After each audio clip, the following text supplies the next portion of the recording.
thank you for being here. I think we are good to go. I would like first to thank you for taking the time to be with us here today.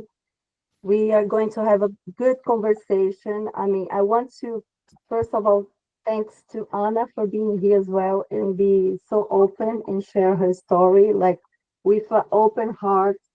And I believe it's things that we are always all going through that at some point in our careers. And reminded also that this month is Mental Health Awareness Month.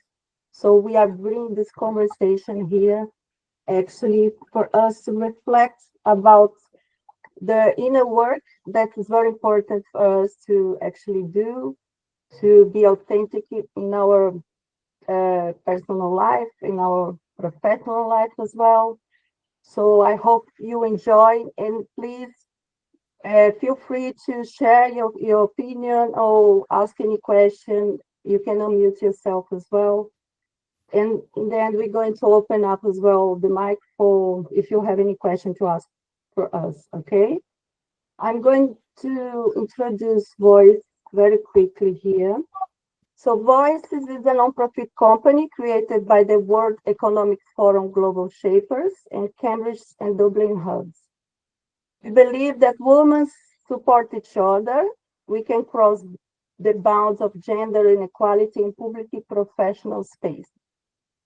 So through hosting courses, events, and online communities, or masterclass, or fireside chats like this one we are doing today, we try to bring awareness and help us to go through this journey that's our life, professional and personal as well. So today we have as a guest Ana. Ana, I'll ask you to introduce yourself first. I didn't introduce myself. I'm Glauci. I'm also going through this transformation right now. Actually, I'm becoming a digital creator, and I'm a Latin. I'm Latina. I came from Brazil. I'm living here in London 8 years now. I worked in the technology industry before, and I'm trying actually to uh, spend my life more in those type of projects that I can empower women and bring awareness about mental health and all those things as well, and especially for the Latin community. So, Ana, I'll open the mic for you just to introduce yourself, and then we can start to have a chat that we were looking forward to have together a long time ago. So, Perfect. Can everyone hear me right? Just thumbs up. yes. Perfect. Well, thank you so much for the invitation.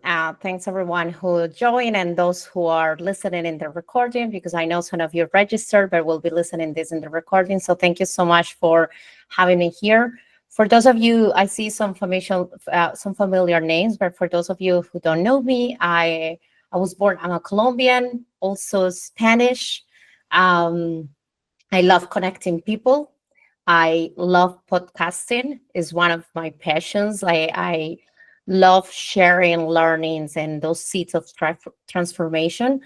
I'm also passionate about marketing, advocating for diversity, technology. I work in tech as well. And I'm also passionate about like how we can get more Latinas into the tech industry.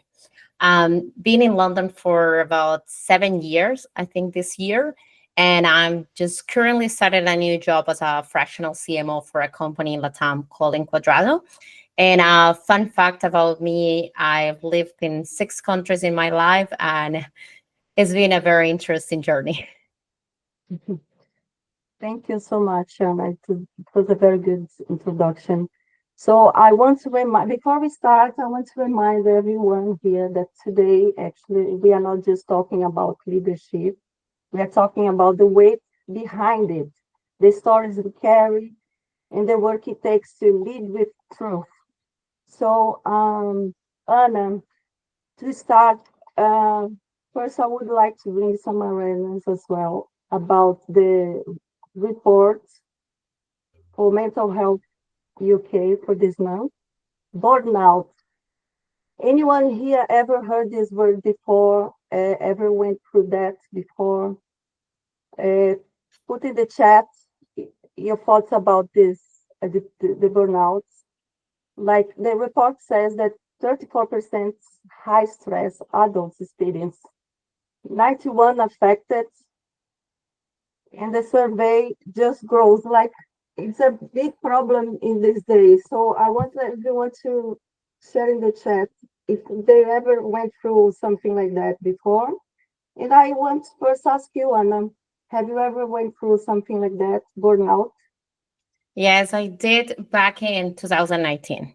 I think that is the year where kind of like a lot of the change that I went through my life started. And I guess sometimes we don't really know like we're going through it until we hit like rock, like a bottom, like we can't continue anymore. So I did went through that, and I think it's one of the phases of my life that I don't want to go back. And I realized that I promised myself when I got out of it, and I learned like how to manage my day to day work, how to learn more about myself, and then how to like do that inner work. I promised myself that I didn't want to go back there.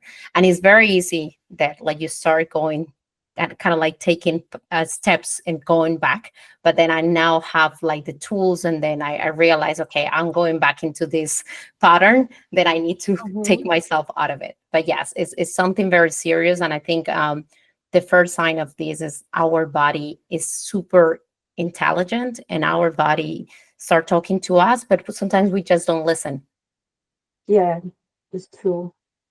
So you mentioned that you carry this emotional weight through your career, right?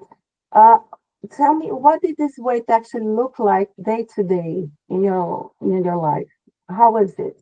Can you share with us? Yeah, I think well, I don't know any of like the ones that are here, but like at least for me, I grew up in a environment that like processing emotions were not part of like my day to day. And then Yeah. I think I grew up with like obviously with a set of like emotional baggage, and every experience or everything that I was doing without knowing, I was adding more to that. And I came into this spiral of like creating kind of like routines to escape from that, to escape from being within, like to just sit and being with myself, because it's something that I was not used to it. Um, when I was feeling an emotion, I just didn't know how to handle. So running from the Mm-hmm. emotion was my go to. And Yeah. some people that are here that work with me through that period probably can also say I was a workaholic. And without realizing, I was hiding in work. I was very snappy. I will probably take things very, very personally. I was not sleeping much. Yeah. And I would really took pride of being busy with work. And it was literally for me was like work was my identity. And it really became that. So I think when I said like I my body started talking to me, it was like an inflection point, because that moment when you start feeling like okay, something is not going right. And for many people could be different ways. For some people could be anxiety, for some people could be like I cannot sleep at night. In my case, I was losing my hair and I was like, what's going on? And Mm-hmm. I was really like not able to sleep that much. And I guess that was that point that like, okay, I have to listen. Something is going on and I need to stop and look and like what do I need to change in my life? Yeah, I see. I totally get you because I'm actually went through that as well. And everyone here, can you relate to something that Anna shared with us now? Like, who never like hide behind work? Work for me was my identity as well. So Anna, I totally feel you. I understand. And we usually hide and we avoid to look within. So the way out is looking within, right? So I want to ask you when it was the turning point, like what was the moment when you realized something had to change? You said that you felt in your body, you felt like that something was wrong, but when was the exactly moment? where you actually thought, okay, I had to do something about that? Yeah, I think two things happening kind of like around the same year in 2019. So one is like a very important person in my life became ill, and I think at the moment like everything felt unimportant. And then the second one was, as I mentioned, like the signs from my body, and and it goes to the point that like I also started getting a very insist. And by the way, I'm very open about talking about our bodies because this is the way we should be talking about. And then I think Mhm. my body was just screaming, like, hey, listen to me. This is something that you Yes. really, really need to take care of. And I think that was like the inflection point. And I think I remember exactly like right before COVID, I took a sabbatical. I took some Yeah. time off from work to go. I went to Southeast Asia. And I'm not saying everyone needs to do this. I'm just saying that's the way I handle. I just needed to Uh-huh. go away. I just needed to do a solo trip that I've never done in my life because I was always afraid of traveling by myself. And I really went to a place where I didn't know anyone. And the only thing that we had to do in a week was learn about meditation, which I was like, there's no way I could meditate in my life. There also, we were eating super healthy. We were waking up super early, no phones whatsoever. And then it was kind of like a detox time. Yeah. And that's the way, that's my starting point on working on like how I can go back to like, how can I go back and connect with myself? How can I start getting to know what's going on? How can I start processing the emotions? What are the traumas that I have that I never processed? What are the things that I never Hmm. worked? And I think that was the inflection point. Okay, good. But there was any resistance, like that was slowing you down, like to feeling those things when Oh you yeah, yeah, start yeah, to no. I realize, think there was a lot of resistance to start working on it because we were not, as I mentioned earlier, like I didn't grow up being prepared to deal with my emotions and just sitting with me. Like if you meditate, is you have to sit with your own thoughts, and that sometimes can be very uncomfortable. And yeah, then I think that resistance was like, I cannot stop. What am I going to do if I don't have job after I take this time off? Which actually kind of like happened, but I think that was like the resistance. Like your thoughts start coming, and I think now looking back and now with the information that I know and the process that I've went through, when we start deassociating ourselves from our thoughts, because yeah, our mind tell us so many stories. Our mind yeah. tell us like, oh, if you do this, this is going to happen. We start like creating so many scenarios, but the reality is like none of that is really happening, or none of that is going to happen. So I think the resistance is part of it, but Yeah. you just need to wait was more important of staying on that mutiny of like, oh, I'm not going to do anything about this because this is going to slow down my career, or slow down my life, or whatever. Or do I really need to take action because otherwise this is going to end up in something worse? And we're talking about depressions. We're talking about very, very heavy stuff that can happen when Yes, we don't with take that. care of one of the solutions with that. But like after that, I did so many other things. Like I started reading about it, therapy, coaching, I mean, name it. And it's still today because like I think it's an ongoing process. But then at that point, the person that I was sharing this with was my sister, who actually helped me a lot to kind of like navigate through this period. But I also like sharing with friends. And I think one thing that is important is like we need to ask for help. And I think that was a big lesson for me because sometimes we're just like sharing the Chinese stuff and like the good things that happen to us, but we're not really used to share hate. Like, you know what, I'm not feeling well, or this is happening to me, and how do I go about changing this? So obviously that trip for me was like a way to like start, but it was not everything. It was the beginning of something, because that's when I realized, okay, actually I can actually start meditating. And I downloaded Headspace, and I was like, oh, it was not that bad, because meditating actually is it's helpful. But I resisted so much before that trip. Like, meditation was not a way. So I'm not saying everyone needs to go on a trip to do that. No, no. But please ask for help, because there's a lot of, especially nowadays, and even if you live in the UK or wherever you live, like there's so much things that you can do. Like, there is podcasting, like there is people like counselors that you can go to. There is a lot of free also resources out there that you can take, and if you need help, ask for help, because sometimes we just like keep it to ourselves, and that's that when it becomes even worse. Yeah, you're right. Always ask for support. Support is everywhere, and then we don't have to go through this alone, yeah, by ourselves. So you just start to say about like the inner work that you were doing, but like, can you explain a bit more, like how in practice was do this inner work, like what the messy part or anything that you went through actually while you were healing? Yeah, I'm gonna start with something. Just, Yeah, I think one word that summarizes everything is uncomfortable. I just want to yeah, warn everyone, if this is a process, a journey, like, it doesn't stop, because there's always something going on around you that you have to deal with.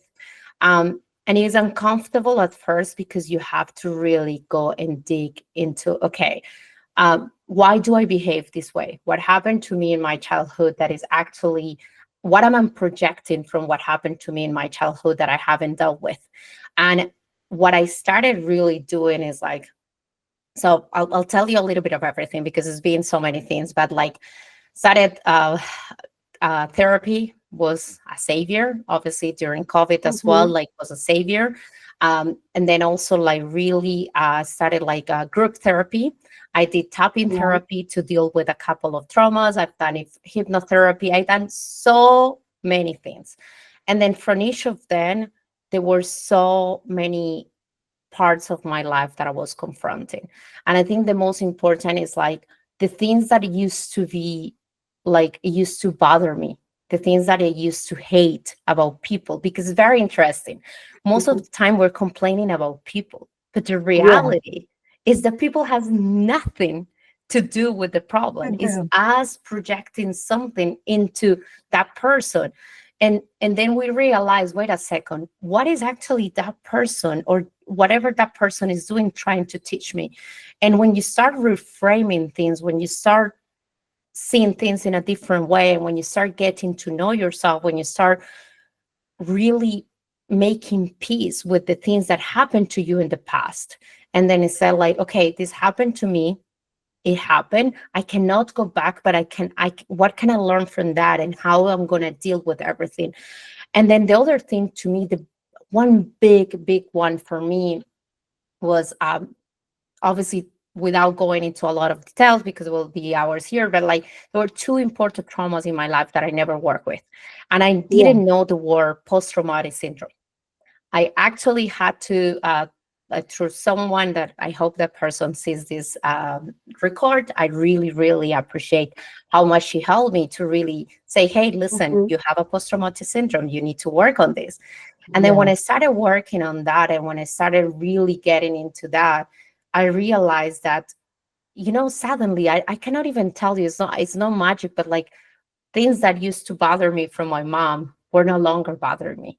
Things that used to bother me from this person was no longer bother me, because you become so free and so light of that baggage that you're carrying, yeah, that you realize who you are. You're no longer paying attention to, I don't know, my colleague thinks this about me, because people are gonna, by the way, people are so busy with their lives that they're not paying attention to what you're doing, but we put so much weight into what other think, that sometimes we stop doing things just because of that. So I would just say, like, to go back to kind of like the question is like, how does it look like? Is really going into uncomfortable places, is really going and sitting with you, and like, is really, for me, was, instead of like saying I'm going to pack my calendar with a lot of activities, so you know what, I just need to mhm. sit and journal. And I learned the practice of journaling, which I used to hate. And I learned the practice of like, you know what, I sometimes have to wake up and affirmations. Who the hell like affirmations? Why do I need to tell myself these things? And they like going back to like eat healthy or exercising. And obviously, by the way, it's not like a perfect, it's not like a linear work. It's like sometimes you're like, yes, amazing, I'm working on this. And sometimes you just like, I don't want to do this, I don't want to go to the gym, I don't want to do anything. And that's Yeah. okay, and that's fine, because being there is also okay. But the thing is, like, as you keep working, the times that you are down, you go up faster, because then you know, okay, you know what, I need to go back to my journal, I need to go back to the this, I need to, because you need to understand what works for you, because what works for me is not going to work for my neighbors, not going to work for you. So every person will need to find the tools, the things that will work for them as they start to getting to know themselves better.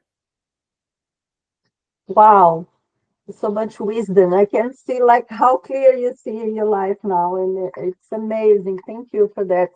So, everyone, if you can share in the chat what resonates with you so far, share a words, a question, anything like that.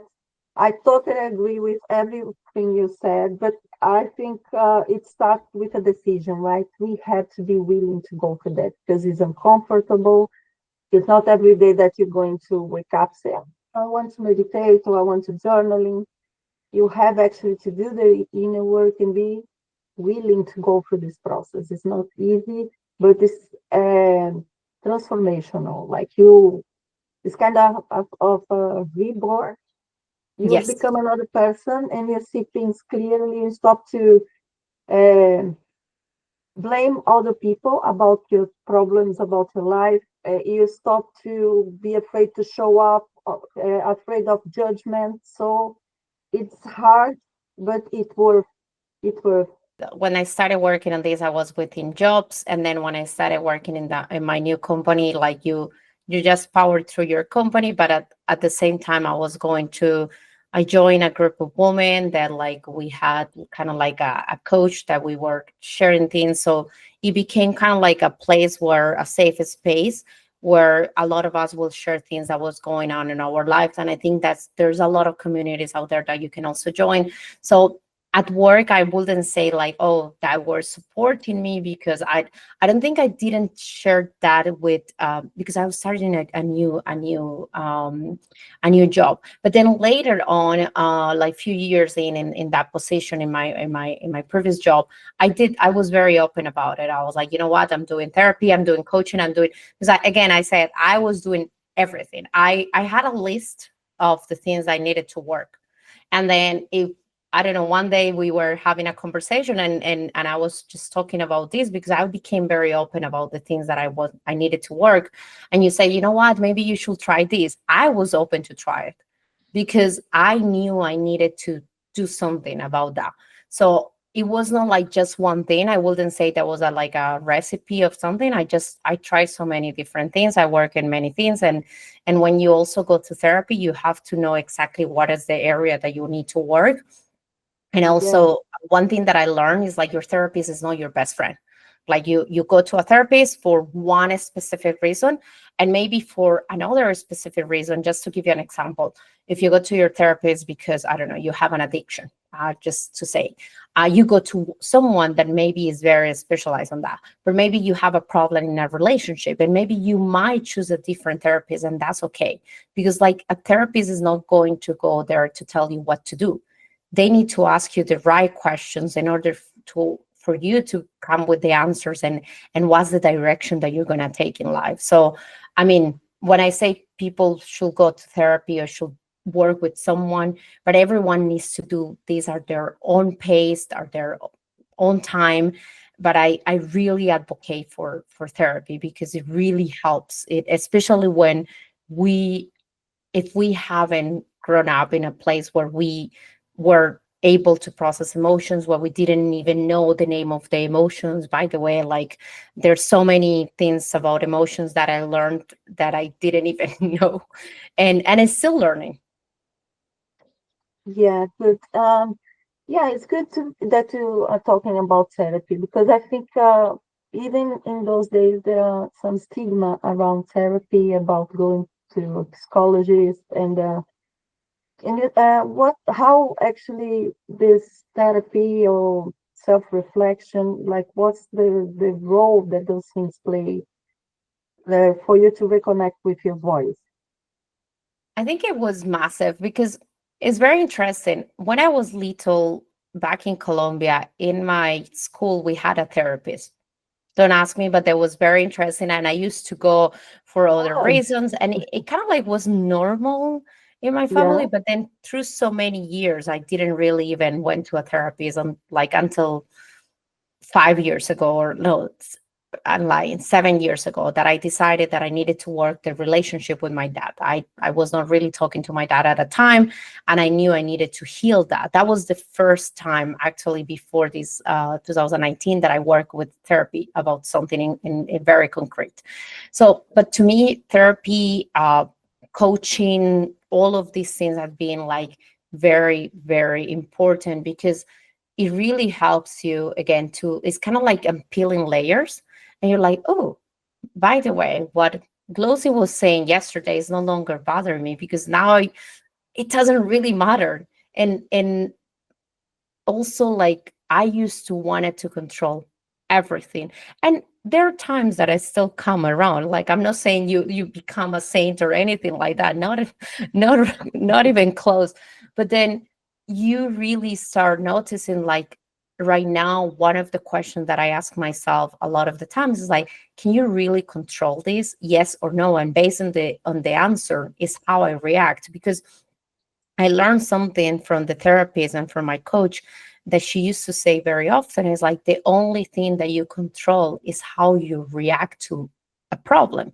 And that's a Yeah. reality, because when you are in the problem, sometimes you want to solve everything. And I have that tendency. I have a solving problems is part of, like, sometimes of the job that I do, but sometimes you just don't have to know all of the answers. You don't need to work. So yeah, to me, therapy really helped me to understand and reframe things in a different way. So I think it was massive.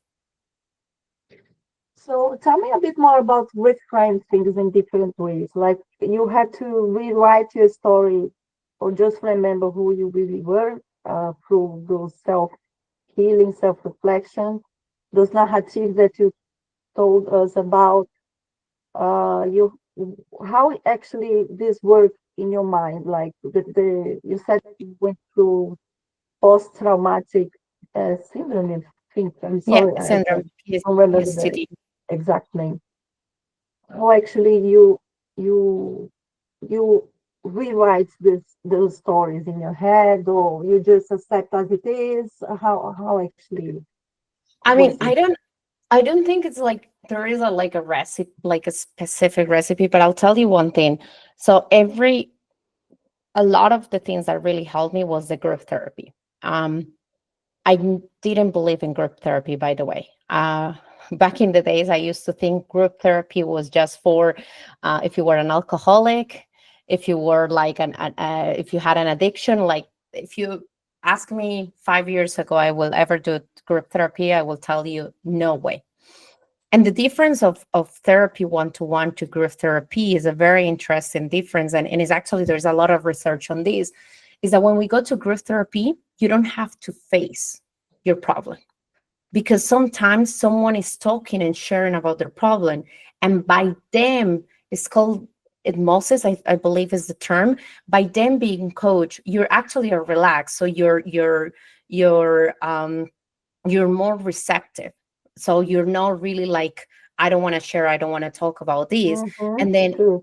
when that person is being a coach, or is being like they're being like sharing, and they're being like, okay, this is, ask questions, you start remember, and you start really like, without knowing, start processing things. So I think group therapy was one of those things for me that changed. And then the regret, or how do I will say that was that change. I will say sometimes I remember that I will work because it was monthly, and it was very intensive every weekend, and like it was very intensive. This project, sorry, this program. And I remember sometimes I will just be like next week, and then I just was like, I don't know what happened, but like there was something that I just shift. I Yes. just stopped caring about this. And like for instance, back in the days, I was not really a big fan of my stepdad, and then suddenly it it stopped bothering me. Like I just Oh, didn't care sounds about good. certain things. Yeah, good. So I saw that we have two questions here in the chat. I'm going to read for you, okay? What does journaling involve? How do you use that? Okay, so the way I there are various way, but like the ones that I really work for me, because obviously in a lot of the work that I do with like there is a journaling that you can do in the morning about like the things that you want to do, but like the one that really worked for me is the vomiting journal that they call it. And it was Oh, before going to sleep, writing about the things that bother you that day. Because sometimes we go to sleep with like, Holly said this to me, or like Glossy told me this, and I was really angry, but like you didn't have the time to deal with that. And you're still angry, and without knowing, you go to sleep, and that is still in your subconscious. So that is going to affect how you sleep, how you rest, and all of this. And then I was not believing on this. I was like, that's BS. There's no way that this is going to work. But then obviously take you to a point that like you have to start doing until you see results. And it was really good because I was just, okay, the things that really bothered me that day. And I will just write about it. And like, that's the moment that you like, if someone might read those letters, maybe you might be in jail. That's fine, because no one is going to read those letters. No one is going to read your journal. It's very private. But those are the things that you shouldn't be telling others, because most of the time when we get angry is just a projection of something, or like because that person like trigger us. But then when yeah, we are after we write, sometimes they're like, okay, this is silly, I don't even know what I was upset in the first place. So that's for me the journaling that actually still works. And then I have to admit that sometimes I go weeks without it, and I can feel it. I can see like when I don't do it, I can see that affect the way I sleep, because obviously I go, if something happens during that day that like bother me, because things are going to happen, by the way, like yeah, of the course. moment that you start working within and your inner work, it doesn't mean that things are not going to happen. Obviously a lot of things are going to come your way, but then the way that you will handle them will might be different. Amazing. You know what I loved about that? The vomiting journaling from Journal the, is like vomiting before going to sleep, like everything that you I didn't love like. it because we have to take from our mind and put in a paper. So otherwise we're going to be with all those thoughts in our head, and Exactly. it's And you amazing just do it as practice. you think. It's like it doesn't Yeah, have to be perfect, right? And no one is gonna read this. It's just you. So you're just like, exactly. I hate this person, the person I was driving yesterday and this person did this to me. That's okay. That's the moment that you become very Yeah, angry, but then you avoid telling that person those thoughts. yeah, it makes miracles. So the next question is from Javiera. As a Latina, did you take therapy in English or in Spanish? For me, it's hard to talk about deep stuff and really dig deep in English. Was that ever a challenge? Oh, I can say for I myself, I'll yeah, tell it's you I'll hard. tell you what is a challenge, but I tell you what happened. So my therapies, the one-to-one therapies, I always do it in Spanish.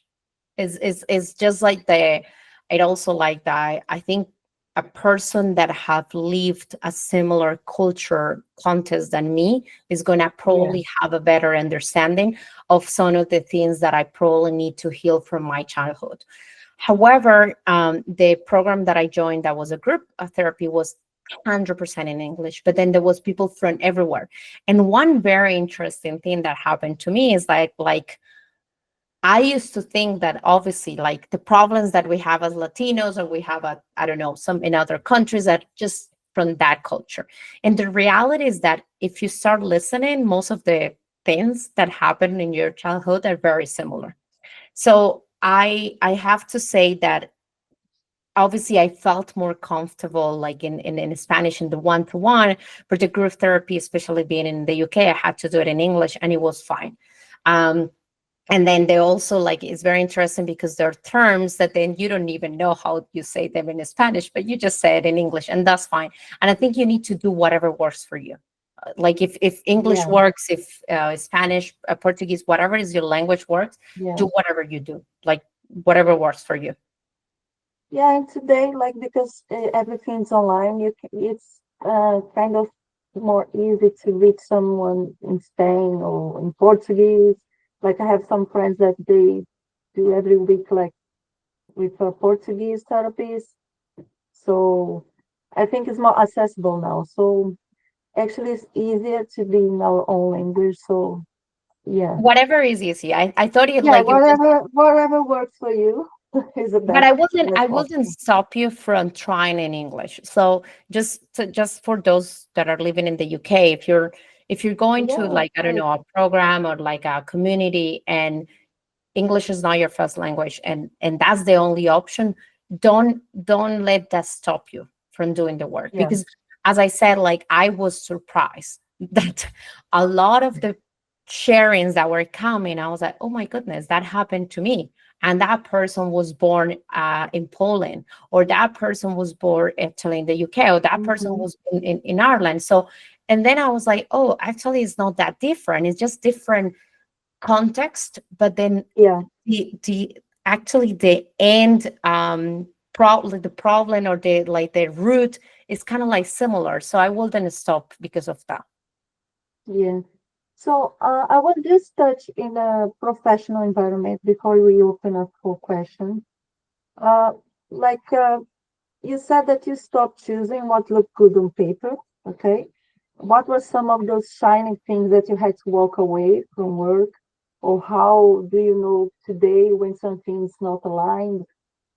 And Yeah, this is yeah, very I'll let you recent. speak now. Obviously I will avoid sharing a lot of like details because still confidentiality, but like this is very recent. I literally quit my job like this year. And I was in that position for like 4 years and a half. And I was being told about a promotion, a CMO promotion, like more than a year ago. And at the time, I was like, yes, that's exactly like, like the C-level title in a company that is growing. Then you're passionate about your work. This is amazing. It's like it looks very nice on paper. And as the last year came, that I started like realizing that I was no longer as happy as I was when I joined the organization. Yeah. And but like there is this dichotomy, like we go into like, okay, but if I don't take it, this is not going to look good on me, professional. Maybe if I take it and I stay for a few months, that's like what's going to be good for me professional. And I went back and forth internally in my head, sharing with friends, with my therapist, and I couldn't make a decision. And I was like, Mm-hmm. what do I do? What do I do? And then there was that, like, that's what I believe in conversation like this. There's a lot of power because sometimes when you're talking to someone, there is something that clicks. And that's the moment that you're like, okay, you know what? That's like the aha moments that we call, like, this is Yeah. that I need to take action. And one thing before I shared what happened is sometimes mutiny is even worse than making a decision, because if you make a decision you can always go back and start from a different point. But then Yeah. staying in that, like, yes no is really bad, and I don't recommend to anyone, because I stayed like that for a few months. And that's when I started seeing signs of, like, if I stayed and if I took that promotion, because the promotion was granted to me in December, the board and everything say yes, but it was never communicated because I resigned before.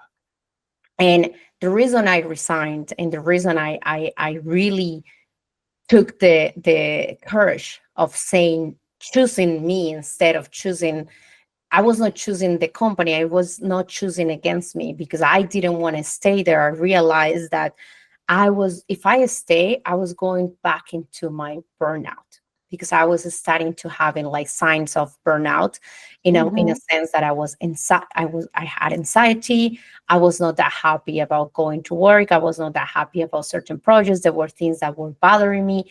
And I started realizing, like, this is not what I want. And that's when I walked away from something that on paper looked very shiny. And then the beautiful thing about like that is like sometimes when we walk away from opportunities that we think is the only opportunity that we can have in front of us, the universe or whatever you believe in, I don't mind, like whatever. And if you don't believe in anything, that's fine. But then life start happening, because life, like all their doors start opening, and like it's like, okay, you close that door because you don't want to longer walk that path, but then other doors start opening, and then you also can create other opportunities. And then that was kind of like the inflection point of like, you know, yes, I was afraid of making that decision. I was like, should I stay? Should I go? But then after making that decision, a lot of very good things really happened to me. And so I just have to share, like, again, if you, it's up to you what you want to do in your career. But like the questions that I ask myself is like, is this really aligning with my purpose? And then again, you have to go back to yourself and get to know yourself and get to know your purpose. Does this opportunity really align with my values? Is this something that is helping me to move forward? Is actually mentally is not really helping? And I think for me, since I started in this journey of like inner work, mental health became very important. And that was the sign basically, and that was what I made the decision. And then this is how now I look into opportunities. Is this going to give me, is this aligned with my purpose, aligned with my values? Is this going to get me closer to where I want to be? And is this something that I feel passionate about and I really want to do? And it's not just because it looks nice on paper. Wow, and it's amazing. Like it was very courageous of you to do this. I mean, we had to take this leap of faith in ourselves. I love when you said, I choose myself. That's what you have to think about here. If you take anything from this conversation today, always choose yourself, not from a place of arrogance or egoism. But I believe in universe. I don't know if anyone here believes in God or higher self, call it as you want, but give, give yourself a chance, believe in yourself, and everything's going to open up for you. Like I'm telling from a place that I'm actually going through all those things that you are sharing now, and I had to choose myself, and I don't regret so far. It's been hard, but actually we have to choose what we are passionate about and be our authentic self and actually own our stories and revisit some traumas and some things, but it worked, right? Um, And just just to close up, before closing, there is something you want to share? yeah, no, I Uh, just want to say something because it's very interesting that you're saying that. I met you when you made the decision of quitting this shiny job and yeah. big organization. And I have to say thank you, because at that moment when I met you, I was still in that mutiny of like, should I stay? Should I go? Should I stay? I was in that tango dancing, like where I go. And I just want to say thank you because I went to that panel that you were part of. And then really, it was one of those conversations that stuck with me. So I just really appreciate that you open up about that you share about that when we met, because that really also, sometimes you, without knowing and sharing your story, you might give others, I wouldn't say permission, but you might inspire that transformation, or you might inspire others to take action. So I just want to say thank you. Wow, I'm having I don't know this word. I always struggle to Goosebumps. say Yeah. goosebumps. Oh, just to hear that now from you, oh, made my day because I was super nervous, but I shared exactly because of this. And here now that this helped you to make a decision, it's amazing because this we are doing those things, right? It was hard, it's been hard, but like that's it. And I remember when we met, like it was a click. And I'm super happy to have you here today and talk about these things. Um, But I just wanted to say, like, to everyone that joined, to everyone that is listening to the record, um, I mean, our journeys are again, they're not linear. If you're thinking that like when you start working on like your inner work and you start taking care of your like mental health, it's kind of like there's a word, I think is Simon Sinek, I think is the word. I was like, yeah. He Sinek, yeah. So he talks about mental fitness, and it's true because it's like not something that you just like you just do one time and then you go away. It's like something that you need to keep doing because mental fitness is so many things. It's about like meditation, it's about like getting to know yourself, like therapy, journaling. It could be just like sitting and doing nothing, because sometimes we just Mm-hmm. want to do so many things during the day and power through so many things during the day. So I think if there's one thing that I want everyone to take away, it's like it's not linear. It's gonna be uncomfortable, but it's really, really rewarding and is really important because, especially if you feel like something is not working and your body start like telling you, like you start going through anxiety, you start going through like like you can deal with that is in front of you every day. Just and like also stress, by the way. So if you're feeling that, just do something about it, take action, especially because nowadays, and especially if there is a man that listen to this, I know the statistics, especially in like, oh yes, helps so much. True, Holly, like switch off from our Yeah, phones, switch off from technology. Sometimes that's needed, but like if there is a man that listen to this, I know sometimes asking for help is not the usual, like because especially if we were not taught how to deal with our emotions, a lot of the men that I know around, they were not taught to how to ask for help. And unfortunately nowadays the statistics of like men committing suicide, especially young men, is mm-hmm. insane. It's just like it's really like it's one of those things that like worries me a lot. And I think it's just make sure that you ask for help. Make sure if you're going through Yeah, something, ask for help, and don't be afraid of taking action. Don't be afraid of like going to therapy, whatever it is that is going to help you, because sometimes we think everything is okay, but we just need the guidance. This is the same again. And one more thing, like it's like if you have a problem with your teeth, you go to the dentist. If you have a problem with my shoulders or something, you go to a physiotherapist, you go to a traumatologist, you go to a exactly. doctor. So if you see that something is not working and it's coming from your mind, you might not need to find someone to help you. And then that's what they're like psychologists, psychiatrists, that's what people that went to like school and did a lot of things exist out there, because they're there to help you. So you just need to find the person that works for you, that is going to help you.